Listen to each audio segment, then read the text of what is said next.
Life Management Science Labs would like to acknowledge that we live and produce this podcast on the traditional lands of the Wurundjeri people. We'd also like to acknowledge the traditional owners of the lands of our listeners and our international colleagues. We'd like to pay our respects to their elders, past, present, and emerging.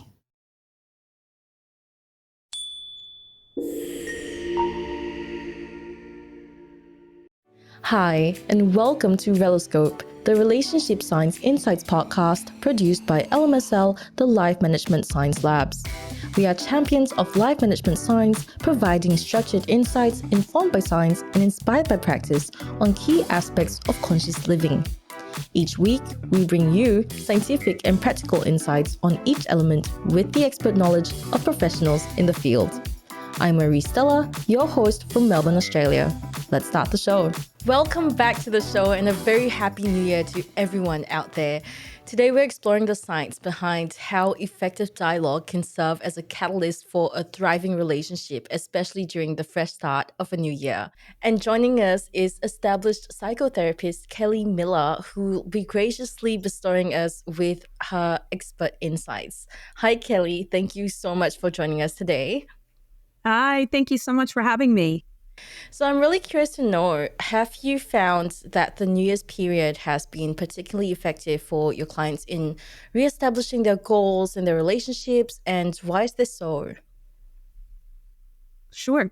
So I think absolutely. I think the new year is a time for most people to reevaluate their goals, their life. They've had a full year to kind of view and look at it. And this new year serves as this sort of check-in period, and especially with couples, I absolutely do see that.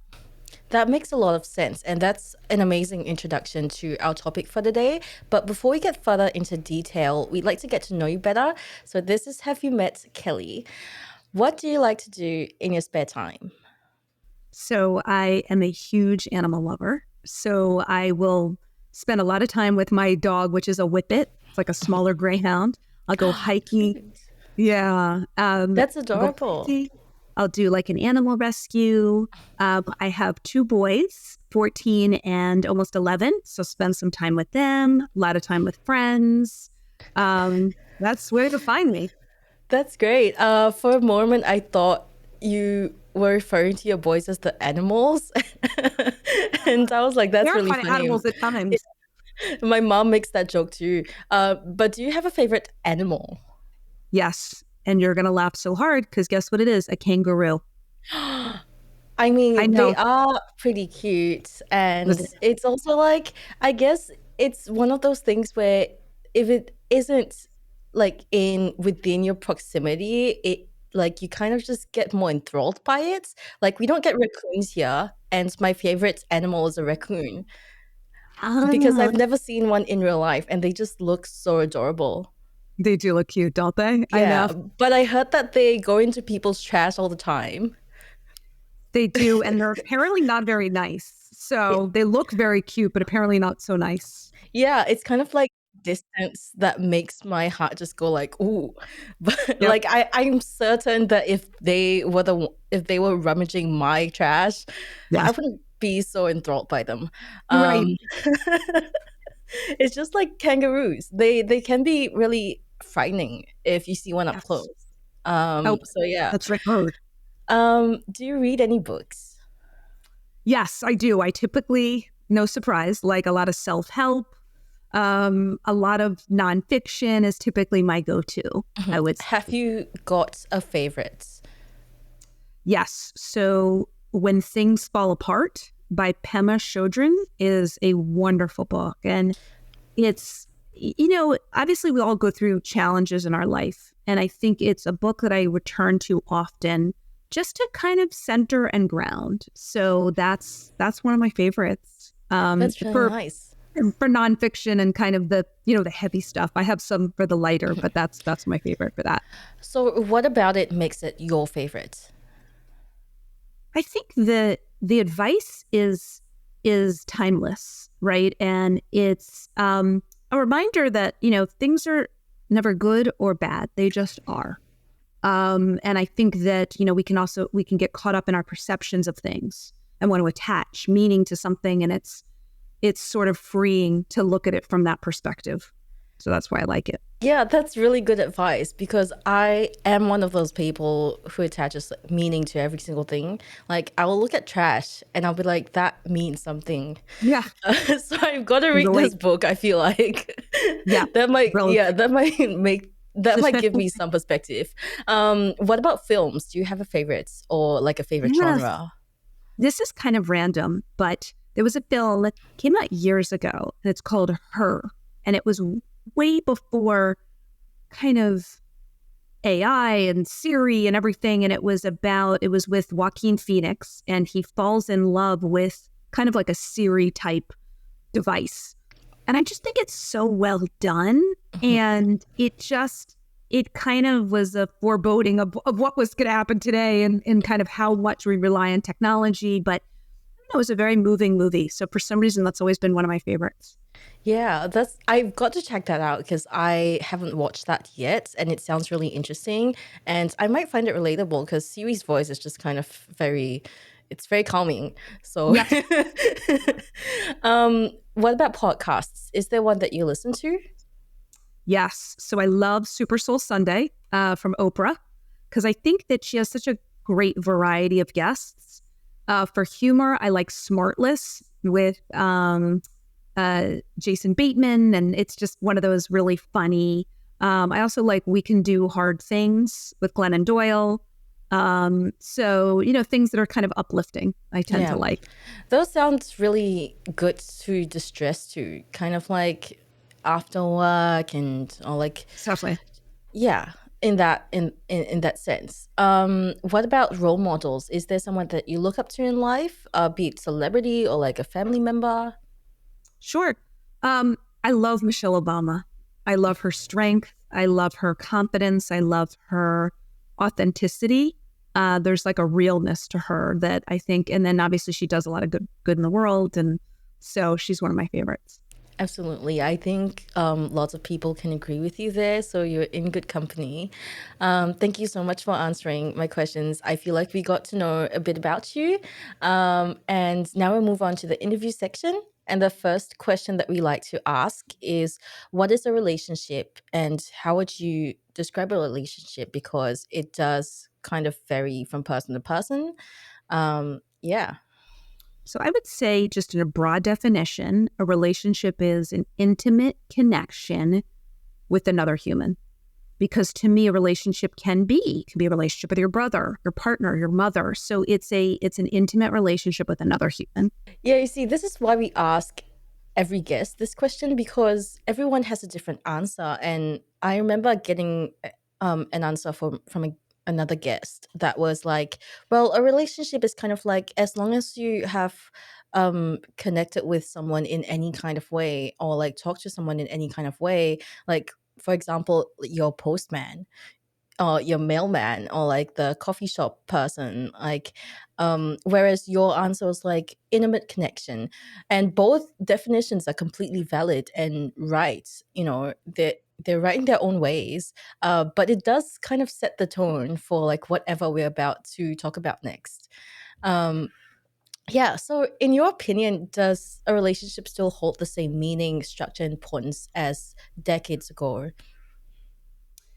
I actually would say I think it means more today than it did previously because I think there's so many more distractions today that the relationships that we have hold much more meaning because they're more valuable to have that face-to-face connection with somebody, to sit down and talk with somebody versus being on text or phone. So to me, it feels more important than it did decades ago.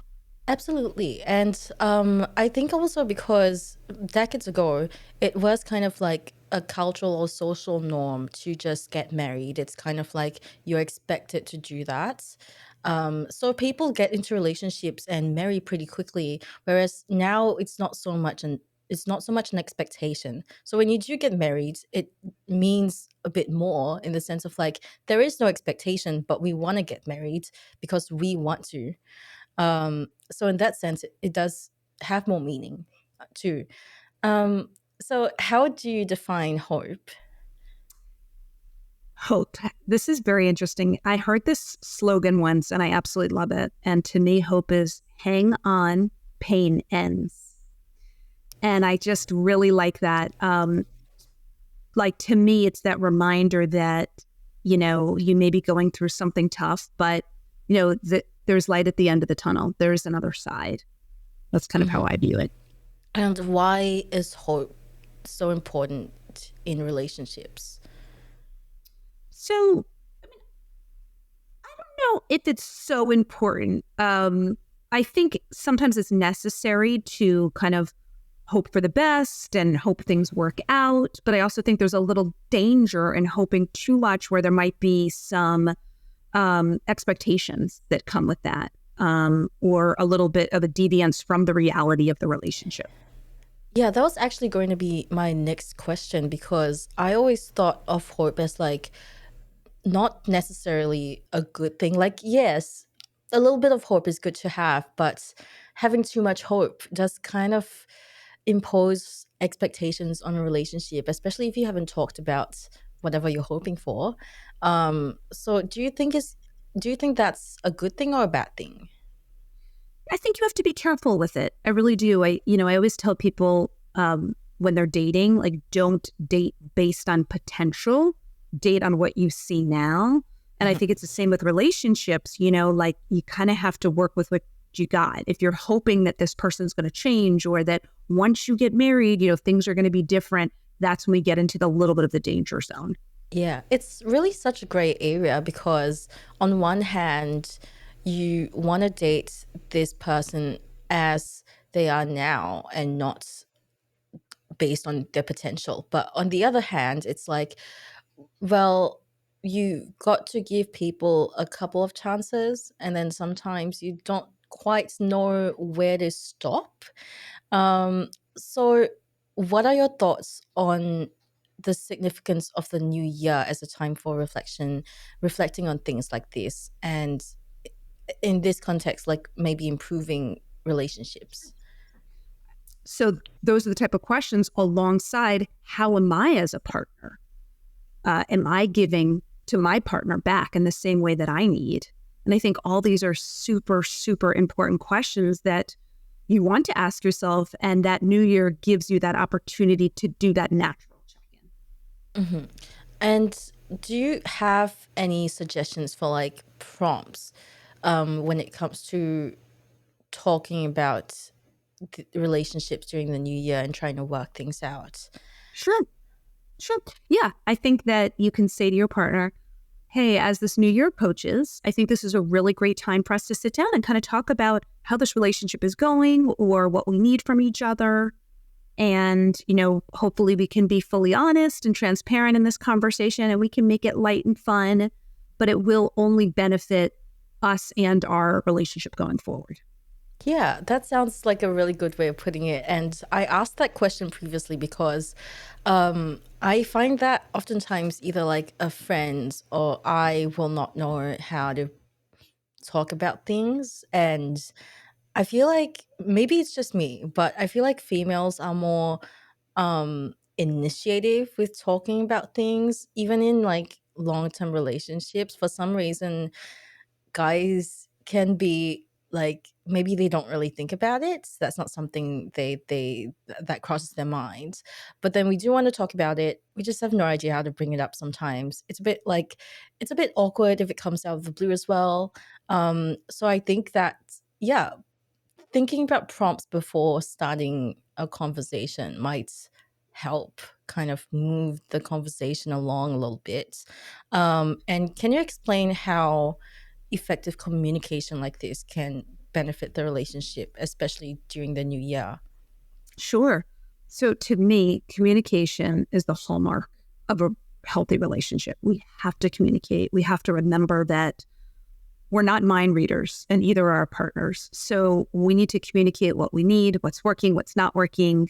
So that is why it's so necessary and sometimes those conversations are uncomfortable, but then at least you walk away knowing more information. Information is power, about how things are going, what you need to work on, and so forth. So I do find it necessary. Absolutely. And I feel like the initial, like, pre-conversation is always a lot more daunting than the actual conversation itself.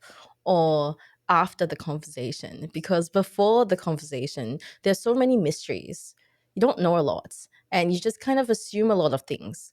You assume like a million different possibilities of like why this person isn't doing something, why this person is doing something. Whereas like, yeah, so like starting the initial task of like the conversation might be daunting, but then afterwards it's not that bad. It's kind of like starting working out. You think Yes, about working exactly. out like, oh no, I Yep, don't want to like do any of it. But then once you get into it, you're like, oh, this isn't so bad, right? complete. And you feel better afterward. Yeah, you do feel better afterwards. And you only get clarity from there. And yeah, even if it's not the answer that you want, Yeah, um, you know what to do now. right. Um, Exactly. so what are some common communication challenges that couples tend to face when trying to work things out and improve their relationship during the new year? And how can they overcome these challenges? Sure. So I think the first thing is not communicating enough, just what we were talking about. So I think what happens is people start creating a mental tally in their head. Oh my gosh, they didn't do the dishes. They were late the other day. And they're not kind of speaking about this. Instead of saying when it happens, like, oh, hey, I know things happen, but I was a little frustrated you were late, when we decided to meet at 10 o'clock, right? So that simple kind of just checking in and airing it out kind of helps. But if you sort of aren't communicating it, sort of adds up. So I think that's one of the first things. And then that builds resentment, which then over time just creates, this explosion when finally, you reach the end of your rope. So I think that first piece is just not communicating enough about what's going on in your Yeah. relationship.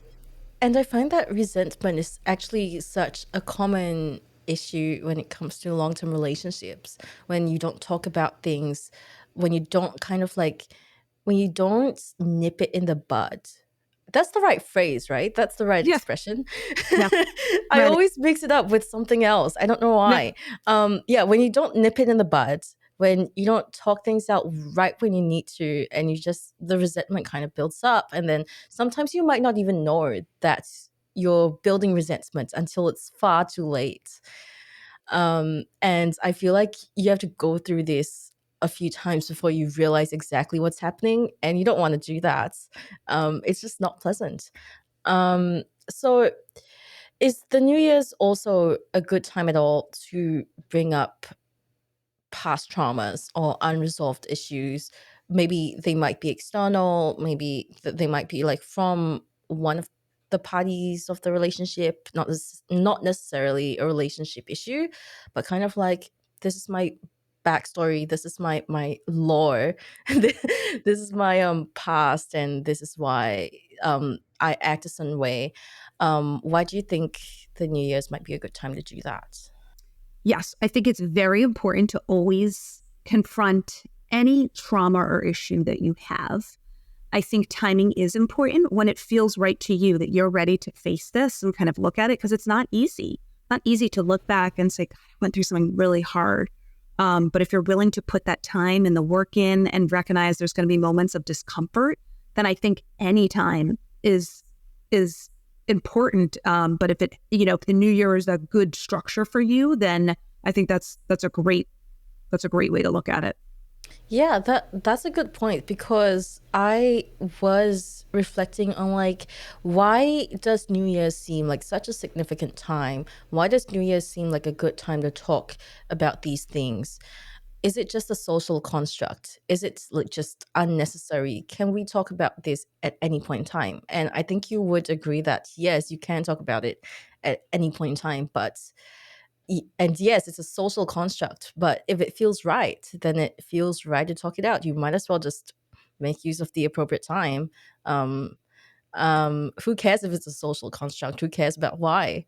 And you don't really have to talk it out during the New Year's. Like, you can do it after if it feels better for you.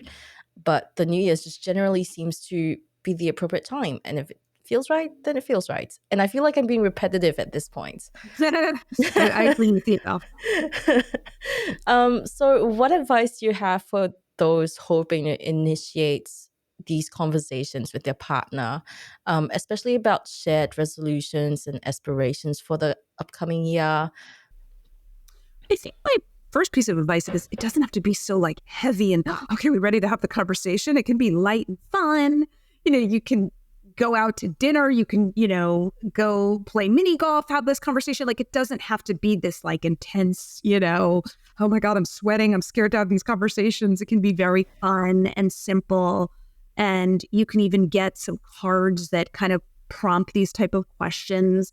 It can be very light and easy. And also, if it gets too heavy, you can always return to it later, right? Like, okay, hey, it sounds like, we're getting into this, but maybe you want to take a pause, a timeout. We can return to this in a few hours or days, that kind of thing. So to make it less scary for people, I think sometimes people are like, oh, I don't want to have that. And it's like, there are ways around it to make it less scary.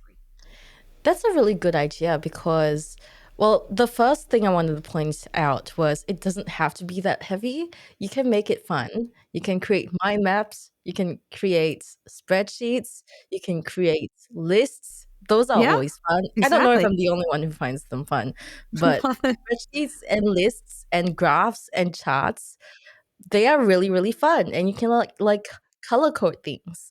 So yeah, and like if you don't think that those are fun, then do something that you think is fun. I personally wouldn't do it at mini golf. I think that's too much pressure. I get really stressed out just trying to get the ball in the hole. One time, I'm so bad at mini golf that like one time I somehow like shot the ball into a different hole. It wasn't my hole, it was a different one. Right, it was like another course. It's a complete, it was on the first try too. I don't know how that happened, but yeah, I'm not doing it at mini golf. But if it feels right to you, it feels right to you. And the second one, the second thing I wanted to point out was like, you can always kind of do it over a few days because sometimes you need time to think about like what your partner's saying or asking, and you can't really think on the spot. So you like, maybe, I don't know if this is a good idea, but I'm thinking maybe if one person goes like, hey, I wanted to talk about these few things during the New Year's. Do you want to think about that for a bit and then we can talk about then? Or, if your partner's not sure what the answer is, you can always be like, that's all right. You'd have a think about it and let me know when you're ready, or we can have this conversation next week. What are some of the things that have worked for you personally? In having those conversations, or? Yes.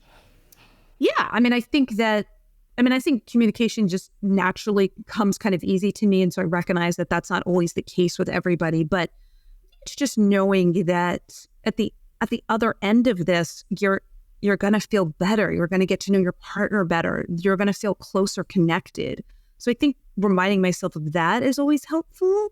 To me, I don't think I've ever had a conversation with somebody that might have been more deep or heavy and not walked away and been like, oh, good, I'm A, glad I expressed myself, and B, I understand that person better. Obviously sometimes you don't necessarily want to hear everything, but you do feel a closer connection and you feel more understood by that person or understand that person better. Mm-hmm. And how would you suggest handling a situation where one partner is sort of resistant to these dialogues or struggling with communication? Right.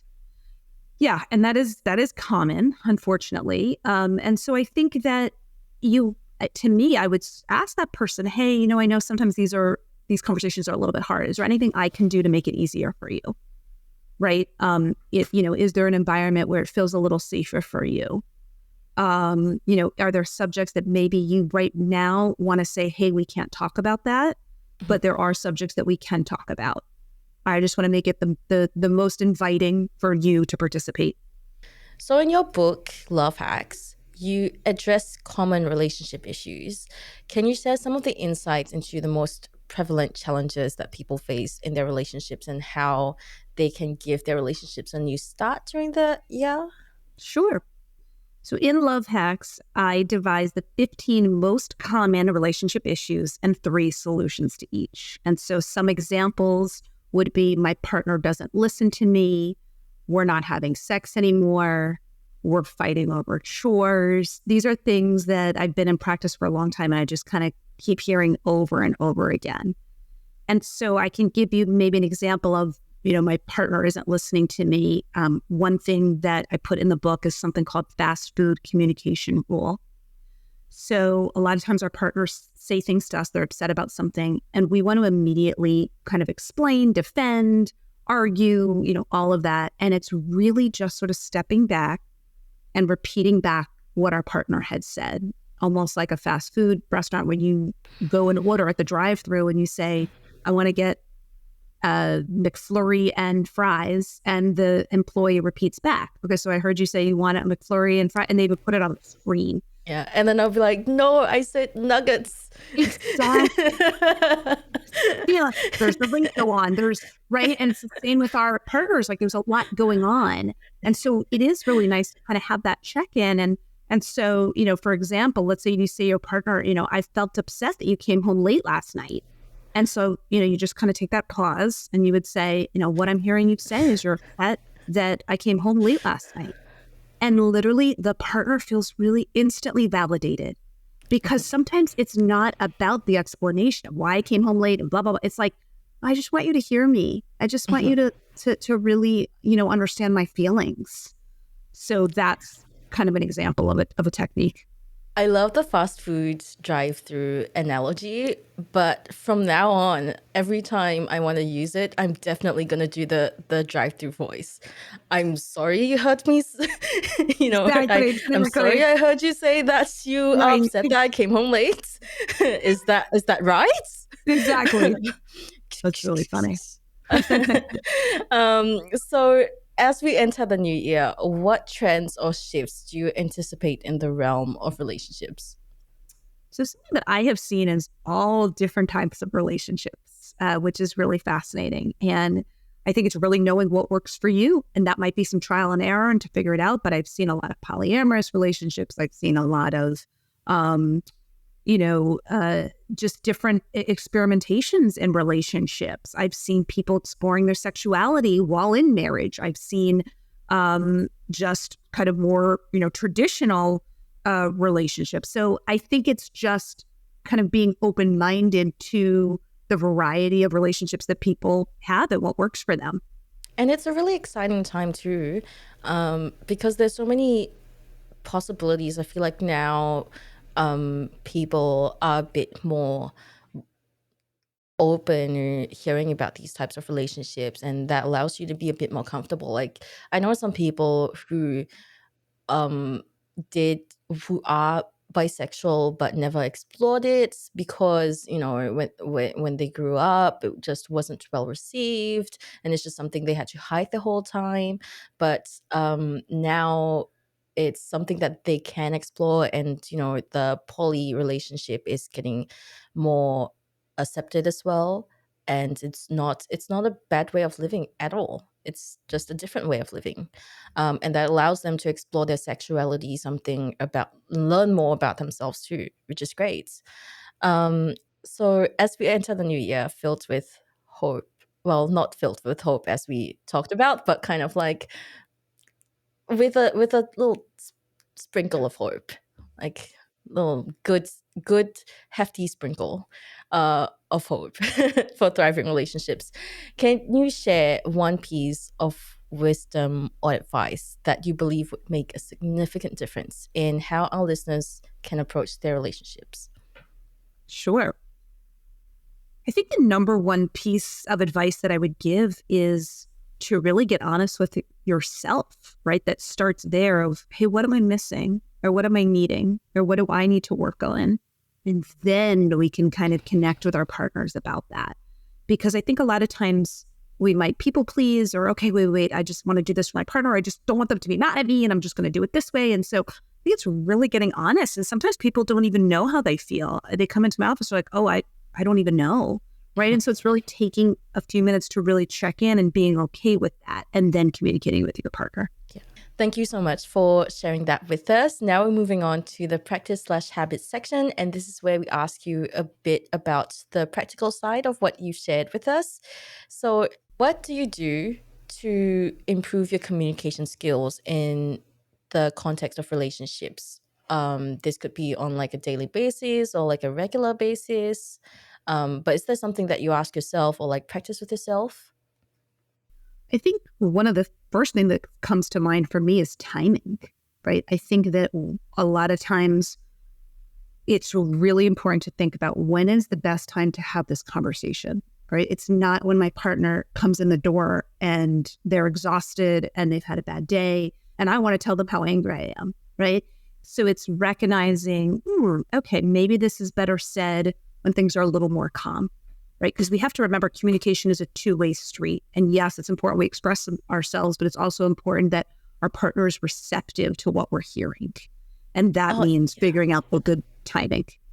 Yeah, that's really good piece of advice, because I think like, so having observed some of my friends who have been in long-term relationships, I noticed that a lot of the time when they argue, it's because someone said something that could come off as insensitive because they did it at the worst possible time. And while what they've said is valid, it's also about like acknowledging that it might not be the right time for your partner to receive it. Because if you don't acknowledge that, that kind of shows that you're not really taking them into account. And that way, it's already starting out as like a one-way conversation almost. So are there any challenges when it comes to doing this? Oh, for sure. I mean, when you're angry, right, you want to just get it out. So I think that challenge is being mature and saying, okay, I'm going to collect myself. I'm going to wait because, again, my partner's going to be more receptive. So the ultimate goal is going to be achieved because we're both going to be able to hear each other, versus if they're not in the place to hear it, we're not going to have a productive conversation. Yeah, that makes a lot of sense. And I'm just now thinking, I'm kind of like envisioning myself in that scenario, and I would definitely forget what I was gonna say. So I probably write it down on my notes, but then I feel like, oh, I'm holding it against this person, but I'm not really holding it against this person, because I'm just keeping it in the back pocket so that we can have a calm, nice conversation later. It's not like I'm keeping ammo to like shoot at them, you know. Um, but that's the thought process that I would go through, for anyone else out there who might worry about that or be concerned. So based on your experience, are there any other practices that you'd recommend to be combined with this practice that you've just shared to improve on communication skills? Yeah. So I think another thing that I talk about in Love Hacks, my book, is the importance of using I statements. So a lot of times we want to immediately blame our partner. You do this and you didn't do this, and a lot of you statements. And so if we can focus on what we're feeling, I feel upset when this happened. I felt hurt when this happened. And so it's a much softer way to communicate, and our partner's able to hear it without getting as defensive. It's a Yeah. really quick and easy. Yeah, I've heard that piece of advice a lot, and I've got to say it really does help, because it's also like you're avoiding kind of that attacking them like kind of feeling, and you're not saying that they're doing anything like wrong, but you're saying that's how you feel, and they wouldn't want you to feel that way either, so then they'd be like, oh no, yeah, let me just correct that without feeling attacked. Yeah, thank you so much for answering those questions, and now we're moving on to questions from the audience. Are there any specific topics or issues that are especially important to address during the new year? Honestly, I think it's whatever is coming up for the couple. To me, that's the most important. It can be something small or something big, but if it's weighing on you, I think it's important to talk about it. That's a good point. I'm personally going to bring up the fact that we never watch the movies that I want to watch, and I'm always going to see like sci-fi, not sci-fi, but Yeah, like right. sciencey things, Sure. which I don't mind. But like, I really want to watch High School Musical, and I'm And not you're, watching High School Musical. So and I think that's great. And as long as you don't say, we always watch your movies, you're doing it's Penny. It would be really important to me if we could watch High School Musical, right? Yeah. That kind of format would be great. Exactly. So what are some key indicators of a healthy, constructive conversation in a relationship? I think that it comes with, I had used this word earlier, maturity, right? Knowing that, okay, I'm of the age now where I can have these adult conversations. I think tone is really important, of kind of me keeping a calm and steady tone. And then that's hard sometimes when we're angry. And so that part of that maturity is recognizing, oh, I'm too worked up to have this conversation now. I need to kind of take a pause and then come back to it. And I think those are the starts of just really kind of initiating those conversations. Yeah, that's a good point. And also kind of like if you recognize that you're getting a bit heated, kind of just like stop yourself there for a minute and think about what you're going to say next. And how can couples maintain this standard throughout the year? I think that it's important to have weekly check-ins. I think that this is not a once in a year conversation or just at the new year. I think that, I give my couples this, what I call relationship check-in questions. So if that feels like too much, maybe it's once every 3 months. Maybe it's, whatever works for you. But I think it's the consistency that's important.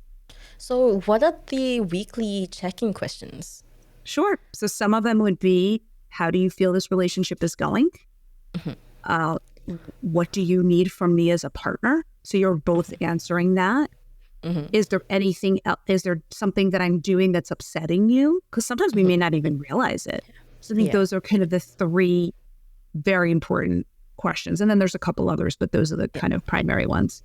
I love that. And I just envision like myself printing these questions out and kind of like going through them with a clipboard every single week. That's really fun. My partner and I love to do like quizzes. That's cool. Like our personalities, and then like so that'll be really, really fun. And then we can kind of like fill them out and then like kind of file it and everything. I can send them to you. Oh, thank you. I love that. Yes, I love filling out things. I love anything with a clipboard. Makes me feel so important and so official. And anything with a filing system with color coding. Oh, yeah. Everyone should do that. So how can partners support and encourage each other to communicate openly and honestly apart from the weekly check-ins? Well, I think it's recognizing how important it is, right? So I think, it's getting your partner's buy-in of, hey, I think these conversations are important so that we're not creating resentment, that we do have an easier relationship going forward, right? So it's recognizing why these conversations are even important in the first place. I think it's going to be the start of that. Because if a partner doesn't realize that, they're going to be like, oh, we got to do this again. But if they're realizing, oh, I feel closer to my partner. Ooh, I'm actually getting more of my needs met. Ooh, we're having more sex. All of this stuff is like light bulb of like, oh yeah, this works. Guess what? When I'm happy, you get more sex. Exactly. But if the partner doesn't realize that it's important, what can you do then? Right. So I think that if this were the dialogue that we would be having, I would say to my partner, hey, I've been thinking about it. I think that what would really help us is to communicate a little bit more about our relationship. And the reason I feel like this is important is because I think it'll bring us closer. And I'm recognizing there might be some distance with us. And so if we have these conversations, ultimately, both of us are going to feel happier. We're going to get our needs met. And not a mind reader. So sometimes I may not know what you need and vice versa. So I think in doing these conversations, we're actually going to have a stronger, healthier relationship. Something along those lines. Yeah. That's a really nice, neutral, healthy way to put it. And that's why you're the professional, because I wouldn't have thought of that. It's so funny because people always say to me, like, God, could you just do the conversation for me, Kelly? We just call you, put you on speaker, but it's also, I'm stepped back from it. So of course it's easier, but it just doesn't have to be so intense, right? It can be kind of light and simple. And, if you get overwhelmed by these conversations, just remember that simple is okay. Simple is okay. You're going to get your point across. Thank you so much for answering our questions, Kelli. And now we're moving on to the open mic section. This is your chance to talk about anything that you're passionate about, and it doesn't have to be related to the topic at all. So take it away. The floor is yours. Okay. Well, first of all, thank you so much again for having me. And I could listen to your accent all day long. Oh, thank you. I love his accent. I think what's most passionate for me is right now is recognizing that life is difficult, right? It's going to throw us a lot of challenges. And my personal belief is we're supposed to get these challenges to grow and evolve, because if we didn't and life was simple, we would just kind of coast and we wouldn't gain resilience and strength. And so I think it's remembering that, yes, life is supposed to be challenging for our growth. And it's really up to us what we want to do with that, right? And we can kind of have an attitude of gratitude, which is kind of cheesy, but true, of like, okay, I love things that rhyme. Yeah, exactly, right? But and I'm kind of always amazed with people who, despite their circumstances, can still have a really amazing attitude. And I'll just share, I have a best friend from home. Her name is Lorian, and her mom had multiple sclerosis, MS, and she was wheelchair bound for the majority of her life. Every time I saw her, she was happy and cheerful, and she had all the reason to be miserable and be like, oh, I'm in a wheelchair. Somebody has to feed me. I can't run. I can't walk. She just was always uplifted. And I think back to that, and it's like, she chose every day to have that attitude. And it's not easy, but every day to have that. And so I think all of us, we can do that. It's not easy. It takes work, but we can choose to say, okay, look, in this example, I have this debilitating disease, but look, I have my family who I love. I've got music that I love. She loved art, so she'd go to museums. And so I think it's really focusing on the other things in life that are working for you, because we can get so honed in on what's not working in our challenges. And so it's really broadening that and looking at what is working for you. Yeah, I agree. And I know someone with a disability as well, and he is just the most inspiring person that I know. He has the best sense of humor. One time, I think he mentioned that he went to a festival, a music festival, and he saw like either Paramore or like the 1975 really, really up front. Like he was right at the front. And I was like, oh my God, I'm so jealous. And he was like, I use my disability for like to my benefit, man. Like if I can get to the front using my disability, I would yeah. And exactly. Yeah, just like they don't even like feel sorry for themselves. They just take what they have and live life with it. And it's just the most inspiring thing ever. Yeah. Thank you so much, Kelli, for joining us today. I really had such a great time talking to you. If our listeners want to find out more about you and what you do, where can they go? Sure. So they can follow me on Instagram at Kelli, Kelli, Miller Therapy. That's my Instagram. And my website is same name, Kelli, Kelli, millertherapy.com. Amazing. We'll link it in the show notes for people who can't spell. Thank you. Thank you everyone for tuning in. Once again, have a very, very happy new year, and we'll catch you in the next episode in 2024. You've been listening to Reloscope, the Relationship Science Insights podcast produced by LMSL, the Life Management Science Labs. For more episodes like this from 10 different life management perspectives, search LMSL on YouTube, Apple Podcasts, Google Podcasts, and Spotify, or wherever you listen to podcasts, so you can get updated on everything we have to offer. We have a wide range of topics readily available for you to check out. If you enjoyed this episode, please consider rating our show, sharing it, and subscribing to our channel, as it helps us grow and bring you more quality resources. More of our work can be found on our website at re.lmsl.net, where you can join our movement. I'm Marie Stella. Thanks for tuning in.